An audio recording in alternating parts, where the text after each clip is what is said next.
RP గారు చెప్పండి. వరదలకు సంబంధించి కూటమి ప్రభుత్వం నిర్లక్ష్యం వహించింది అని చెప్పి రోజా గారు మాట్లాడటం జరిగింది. వీడియో ఉంది. అవును. దీనిపైన మీ రియాక్షన్ ఏంటి? రాష్ట్ర ప్రభుత్వం కారణం కాదని నేను అడుగుతున్నాను. కారణం కాదు. మంత్రుల విహారయాత్రలు, హాలిడేస్ ఎంజాయ్ చేయడంలో ఉన్న చిత్తశుద్ధి రాష్ట్ర ప్రజల మీద లేదు అని నేను గట్టిగా చెప్పగలను. ఇదే ఇప్పుడు ఒక మాట ఈ రోజు మళ్ళీ రాసుకోండి స్క్రిప్ట్. కింద స్క్రిప్ట్ పెట్టుకోండి. మళ్ళీ చెప్తున్న కామెంట్లో చెప్పండి నాకు. స్క్రిప్ట్ పెట్టుకొని కూడా విజయవాడ ప్రాంతాల్లో ఉండే ముప్పుల గురించి మాట్లాడతారు. స్క్రిప్ట్ అక్కడ కూడా స్క్రిప్టే.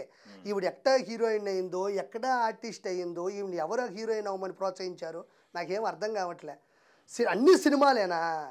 అన్ని సినిమాల్లో భైరవ దెప్పలో ఉండే దానికి స్క్రిప్టే, ఇంకో దానికి స్క్రిప్టే, ఇంకో దానికి స్క్రిప్టే. ఏడకొచ్చినా కూడా మనుషులు చచ్చిపోతున్నా బాధపడుతున్నా కూడా దానికి స్క్రిప్ట్ అంటే నేనేం చెప్పలేను. ఏడంటుంది విహారయాత్రలకి అంటుంది. ఎవరు విహారయాత్రలో పోయినారు? ఈ మధ్యన ఇటలీకి తొడల దాకా డ్రెస్ వేసుకొని వెళ్ళింది ఎవరమ్మా? ఇటలీకి అంత వయసు వచ్చావు నువ్వు, ఇటలీకి నన్ను చూడు, నా అందం చూడని తొడల దాకా డ్రెస్ వేసుకొని కింద టాటూ కనబడుతున్నా కూడా నడుచుకుంటూ వెళ్ళింది ఎవరమ్మా? సిగ్గుమాలిన మనం కాదా? నగిరిలో అడ్రపులోపోయింది మనం కాదా? పబ్బుల్లో దొరికింది ఎవరమ్మా? చెన్నై పబ్బుల్లో డ్యాన్స్ చేసింది ఎవరు? కర్ణాటక పబ్బుల్లో డ్యాన్స్ చేసింది, ముంబై పబ్బుల్లో డ్యాన్స్ చేసింది ఎవరమ్మా?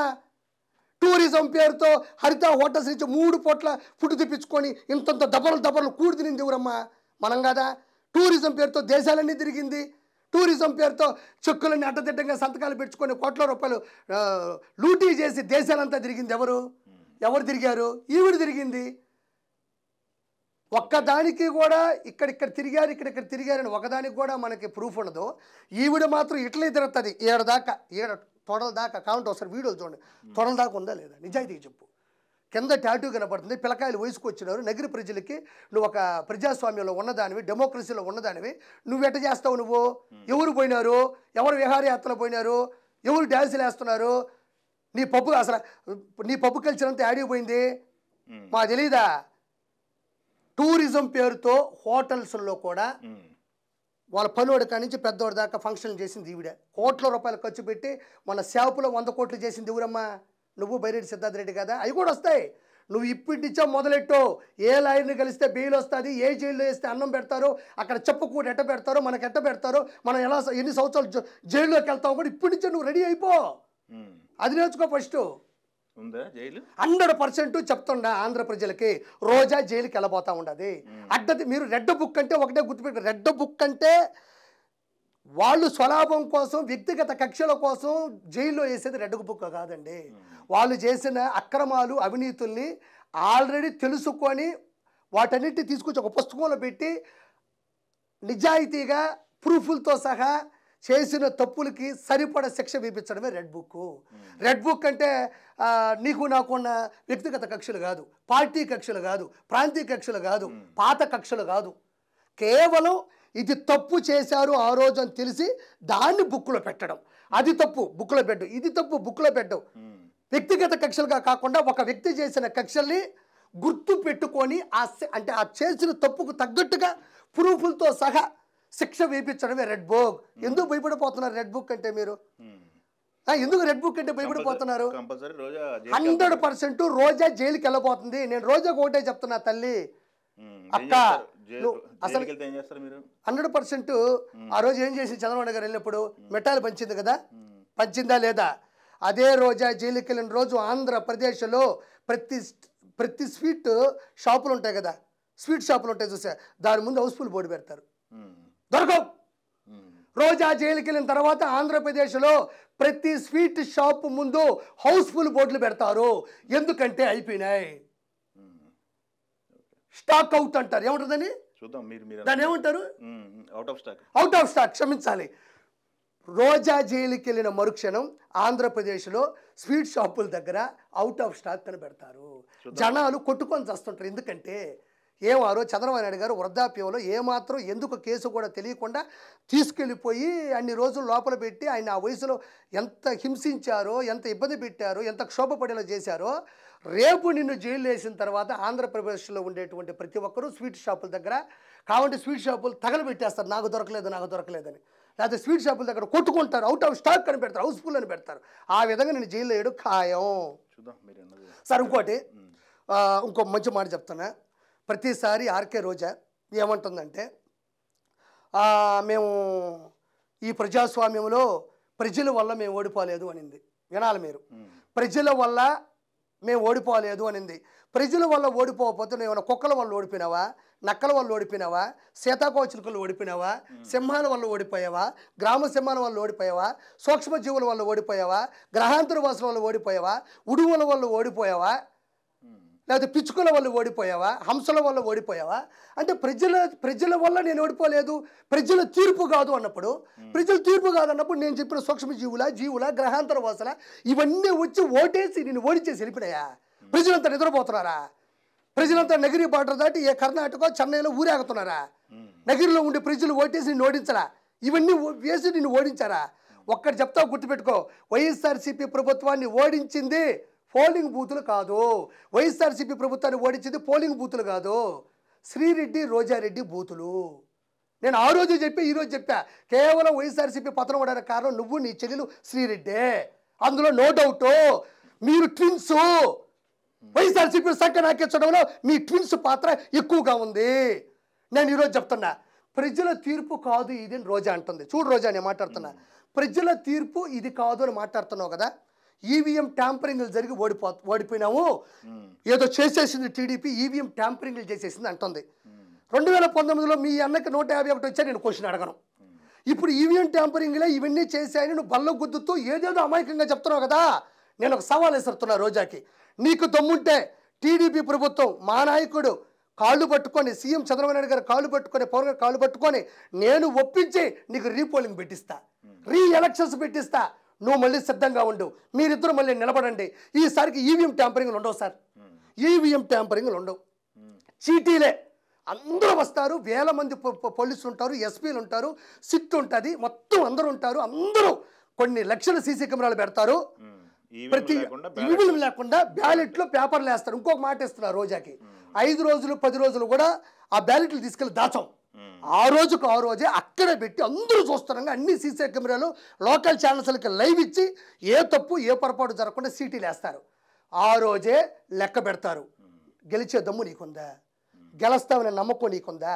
ఈవీఎం ట్యాంపరింగ్ అంటున్నావు కదా, సీటీ నీతోనే స్టార్ట్ చేద్దాం, నీతోనే బ్యాలెట్లు పెట్టి చీటీలు వేపిద్దాం. ఎవరెవరితో మాట్లాడరు, ఎవరెవరు జెండాలు పట్టుకోరు, అందరూ వచ్చే బ్యాలెట్లో పేపర్లు వేస్తారు. ఆ పేపర్లు ఆ సాయంత్రం లెక్క పెడతారు. ఎటువంటి చీప్ ట్రిక్స్ ఉండవు. నువ్వు, మీ అన్నలు, మీ వాళ్ళు అందరూ అక్కడే ఉండొచ్చు. గెలిచే దమ్ము నీకుందా? రీపోలింగ్ పెట్టించే దమ్ము నాకుంది, ఎలక్షన్స్ పెట్టించే దమ్ము నాకుంది. గెలిచే దమ్ము నీకు, గెలిపించే దమ్ము నీ అన్నకి ఉందా?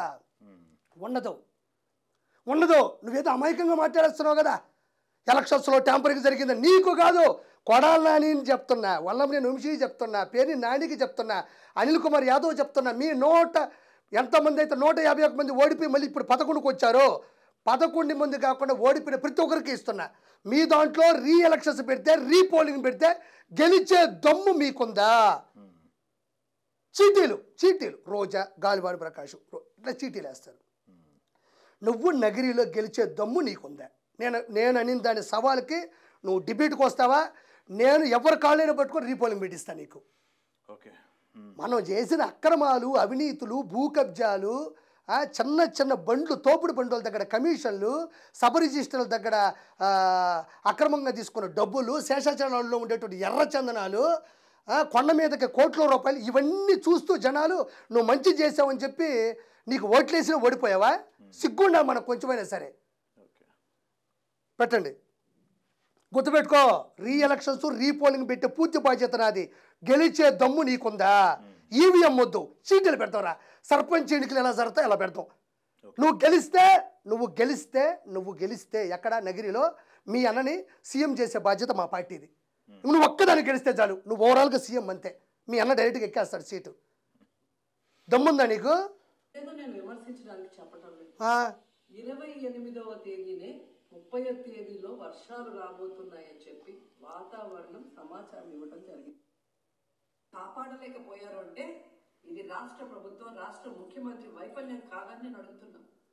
ఈరోజు కరకట్టు మీద ఉన్న అక్రమ కట్టడాన్ని కాపాడటం కోసమే విజయవాడని ప్రజల్ని ముంచేశారు అనటంలో నిజం లేదా అని నేను అడుగుతున్నా. గంట ముందు ప్రజలు చెప్తే అలర్ట్ అవుతాయని చెప్తుంది ఎవరు? మా ఊదిమోహన్ రోజా. నేనేమంటానంటే గంట ముందు చెప్తే యాడికి పోతారు? నేను క్వశ్చన్ అడతాను. చెప్పుంటారు ఎవరో పాపం మనుషుల్ని జగనన్నలాగా సొంత బాబాయినే గొడ్డలతో చంపేసేంత కర్కశ హృదయం చంద్రబాబు గారికి లేదు. సుధాకర్ గారు అయ్యా మాస్కులు లేవయ్యా, గవర్నమెంట్ ఆసుపత్రుల్లో ఇన్ఫెక్షన్లు వస్తుందని చెప్తే అతన్ని నీచంగా గుండు కొట్టించి రోడ్డు మీదే పిచ్చోని చేసి చంపించినంత కర్కశ హృదయం చంద్రబాబు గారికి లేదు. ఒక అమర్నాథ్ గౌడని మా అక్కని ఇలా చేస్తున్నారంటే నిలవన చంపించేంత కర్కశ హృదయము చంద్రబాబు గారికి లేదు. అదేవిధంగా డోర్ డెలివరీ చేసిన ఎమ్మెల్సీ అనంతబాబులాగా కర్కశ హృదయం ఎవరికీ లేదు. మీలాగా బట్టలు విప్పి బట్టలు తీసి పోటీ పడుతూ కన్యా సుకన్య లేకపోతే దువ్వాడు దువ్వేశాడు లేకపోతే ఇంకోటివి కర్కశమైన ఇలాంటి పనులు ఆడవాళ్ళని దిగజార్చే పనులు ఈ పార్టీలో లేవు. గంట ముందు చెప్పుంటేనంట ఒక్కసారిగా అందరి గజి ఎతకాలు తిరిగి పైకి లేపుకెళ్ళిపోతారంట. ఏ పక్క నుంచి ఉంటుందన్న ఇది? సొంత బాబాయిని చంపేస్తే కేసు ఎట్టపోయిందా? అన్నయ్య నువ్వు వెళ్ళు, మొన్న రాఖీ పండుగ వచ్చింది, రాఖీ గట్టు అన్నకి ఏం కావాలమ్మని గిఫ్ట్ అడుగుతాడు. అన్నయ్య నా దగ్గర 10 క్వశ్చన్లు ఉండే, వాటికి సమాధానం చెప్పాను, చెప్తాడో లేదో చూద్దాం. నేను ఇప్పుడు అడిగిన క్వశ్చన్కి సమాధానం రాఖీ రోజు మీ అన్నని అడిగితే సరిపోయేది కదా. ఇంతకన్నా గిఫ్ట్ ఈ ప్రపంచం నీకు ఎవడు ఇస్తాడు? అన్న అడుగు. అమర్నాథ్ గౌడ్ ఏమైపోయినాడు, ఎమ్మెల్సీ అనంతబాబు ఏం చేసినాడు, మాస్క్ అడిగితే ఆ ఎట్ట మాయమైపోయినాడు సుధాకర్ అనే వ్యక్తి. బాబాయిని గొడ్లపోటుతో నరికినా కూడా ఢిల్లీకి ఏదో అక్కడ అత్యాచారాలు ఎక్కువైపోయిన ఆంధ్రప్రదేశ్లో ఢిల్లీకి అంతమంది కోట్ల రూపాయలు ఖర్చు పెట్టుకుని ఫ్లైట్ వేసుకుని అన్నని అడగొచ్చు కదా. బాబాయ్ గురించి కూడా ఢిల్లీలో అడుగన్నా బాబాయ్ ఏమైపోయినాడు అని అడగొచ్చు కదా. వాటికి సమాధానాలు ఉండదు. ఆడెవడో స్క్రిప్ట్ రాసిస్తాడు. ఈ సాక్షి రిపోర్టర్లు ఎవరో దాన్ని పట్టుకొని 4 గ్లాస్ వేసుకుని యాంగోర్లో కెమెరా పెట్టుకుంటుంది. ఈవిడ పెట్టు. చిత్తశుద్ధిగా ఉన్నారనేది ఈ 5 రోజులు మీరు చూస్తే మీకే అర్థమవుతుంది. 30వ తేదీ భారీ వర్షాలు వస్తాయని కనీసం ఇది జరిగినప్పుడు సీఎం గారు పనిచేయట్లేదు, వయసు అయిపోయింది. డిప్యూటీ సీఎం గారు పంచాయతీరాజ్ శాఖ మంత్రి గారు కనీసం తన శాఖను అప్రమత్తం చేసి ప్రజల్ని కాపాడాల్సిన బాధ్యత ఉన్నా ఈ రోజు 5 రోజుల వరకు ఈవిడికి మనం ఆలోచించాల్సింది ఏంటంటే ఈడ కూర్చొని సీఎం గారికి వయసు అయిపోయిందంట. వయసు అయిపోయింది అంటే వయసు అయిపోయిందని ఎవరినైతే అనిందో ఆయన మాత్రం 24 గంటలు నీళ్ళలో కూర్చొని పాపం 24 గంటలు జేసీబీలకి ఆడ నానా కష్టాలు పడుతూ అందరికీ సాయం చేస్తున్నాడు. వయసు అయిపోయిందని చెప్పింది చూడు పసిపిల్ల. ఇంకో ఈవిడ పసిపిల్ల. నేను పుట్టే టైంకే 40 ఉంటాయి ఈవిడికి. నేను పుట్టే టైంకే పెద్ద హీరోయిన్, పెద్ద వయసు ఉన్న పెద్ద హీరోయిన్ ఈవిడ చిన్న పిల్ల. మొన్నే వచ్చింది, ఇప్పుడు ఉయ్యాల్లో నిద్రపోతుంది. అన్నో అమ్మ వచ్చి రోజా లేకమ్మా అంటే నాన్న అని లేచి వచ్చి ఈడ కూర్చొని పాపం ఈడ 2 పెగ్గులు వేసి చిన్న పిల్ల 2 పెగ్గులు వేసి పాపం ఈడ కూర్చొని సమాజం కోసం ఏడ్చుకుంటూ బాధపడుతూ కింద పేపర్ పెట్టుకొని మాట్లాడుతుంది ఈ మనిషి. చిన్న పిల్ల ఇప్పుడే ఉయ్యాల నుంచి లేచింది. అన్నని లేపాడు, రోజా లేగు, అమ్మ వచ్చి లేపింది, టక్కలు లేచేసింది. అమ్మ విజయవాడ మొత్తం కనబడేసింది ఆ వయసు చిన్నపిల్లకి. అది చూసేసి ఏడ్చేస్తుంది పాపం, బాధపడిపోతా ఉంది. ఏమంట చిన్న పిల్ల అంట ఆయనకు వయసు అయిపోయిందంట. ఏం చెప్తారు రోజాకి మీరు?